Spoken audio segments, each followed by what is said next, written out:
Hi, my name is Dr. Kwong with Ideal Body Chiropractic, and welcome to today's Anatomy of Pain video. In this series of videos, I'll be talking about different anatomical structures that can cause conditions located in different parts of the body. And in today's video, we'll be focused on the neck and shoulder. First, I'll touch on the anatomical structures in those areas that can cause very common conditions suffered by many people who come in and see me as a patient. And then we'll end with some at-home remedies that you can do to help manage some of these symptoms on your own. Okay, so let's start talking about the anatomy of the neck and shoulder, shall we? First, let's touch on I think, the most important muscle that can cause a lot of conditions located in these areas, and it's called the trapezius muscle. Okay, it's highlighted in blue on your screen now. This muscle originates from the back of the skull and all of the cervical spinous processes.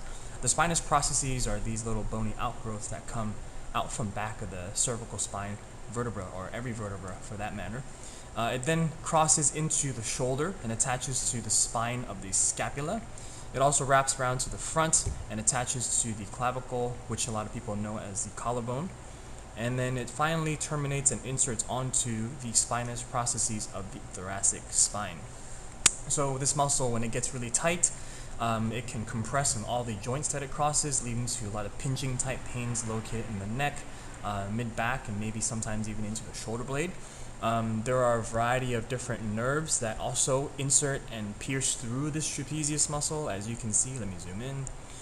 The yellow kind of things that are exiting at various locations of the trapezius muscle are representing nerves. So you can imagine if this muscle is really tight, it'll then compress on the nerves that pierce through it and cause neurological type symptoms. So if you're getting a little bit of numbness or tingling in back of the shoulder blade or into the arm, the trapezius could be extremely tight, compressing some of those nerves, causing those neurological symptoms.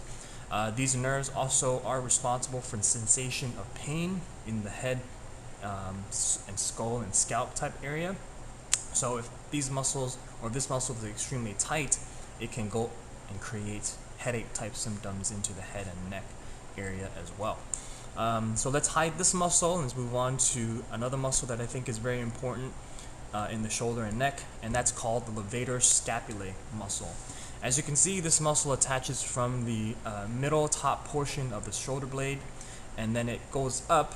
Let me show you kind of the insertion points. It goes up and attaches to the cervical spine vertebra number 1, 2, 3, and 4 on kind of the outside portions of it. Again, this muscle, when it gets tight, it compresses on the joints that it crosses, and it crosses a very variety of nerves as well, so it can create compression leading to headaches, neurological symptoms, so on and so forth. Okay, similar to the trapezius muscle. So let's go back and let me show you the third and final muscle that I like to talk about today. I like to keep this short. I tend to be a little wordy. So let me hide these muscles, hide this muscle, hide this muscle, the deltoids, right? So the supraspinatus muscle. The name of the muscle tells you exactly where it's at. It's on top, supra, the spine of the scapula, spinatus. So the supraspinatus muscle, it originates from the superior fossa, which just means kind of like an indentation fossa of the scapula, known as the supraspinatus fossa. And then it kind of pierces or goes through a very important anatomical space called the subacromial space, located right here. The subacromial space is kind of the area between the acromion, which is this kind of bony outgrowth on the outside of the shoulder blade here, demarcated by the color purple, and the humerus. So it's a space between the acromion and the humerus, which is the upper arm bone. There's a little space that's right there. That space is very important because when the muscle of the pec minor gets tight, let me show you that pec minor right here, it will then pull the shoulder blade forwards and down, thereby kind of closing off that subacromial space and creating compression to that supraspinatus muscle as it goes through it and inserts onto the humerus. So if you have, bad posture, I'll demonstrate some examples of bad posture in a moment, where your shoulders are sunken forward and down and your chest is caved in. That's very similar to people who do a lot of computing, who look at their phone a lot, etc. It'll then create a compression to that supraspinatus tendon. And as you use your shoulder muscle and you use that muscle, it'll kind of slide back and forth past the compression point of that subacromial space, creating friction to that muscle, and thereby then leading to injury and a lot of pain to that very specific portion of the shoulder area. Okay, so those are 3 muscles I wanted to kind of cover anatomically, and let's move on to some things that you can do at your own home or wherever you are to alleviate some of the tightness and pain that comes along with some of these structures here. So here's an example of what a lot of people look like when they work from home, which is what everybody is doing nowadays.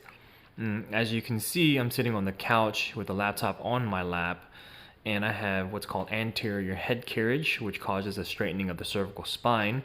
I'm also rounding my thoracic spine, which is my mid-back, with my shoulders very far forward, causing the muscles in the mid-back and the shoulders to get really tight. A healthier alternative to sitting on the couch is to sit at a desk. As you can see here, my shoulders are pulled back, my mid-back is straight, my head and neck are tucked backwards, thereby supporting a healthier posture. But sitting at a desk isn't the cure-all. If you're sitting at a desk and you still have bad neck and mid-back posture, that can also lead to a lot of problems. So look out for this too when you're looking downwards, either to look at a book or on your phone. Better alternative is to, again, sit up straighter and bring whatever it is that you're reading in your hands up to eye level or somewhere above, looking down towards your lap, and this should support better posture as well. Here's the first stretch that I think individuals who are experiencing pain in the back of their neck and shoulders to do. All I'm doing here is I'm bringing my head to one side almost as if I'm trying to touch my ear to my shoulder and pulling it towards that side to increase the stretch. You want to do this and hold it for at least 45 seconds to a minute's time.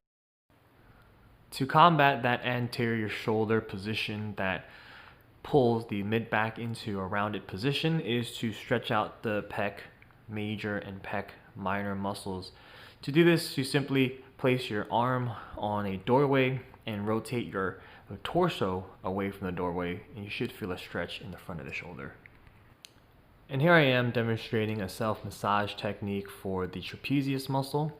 As you can see, I'm placing the ball on the top portion of my shoulder blade and rolling it around.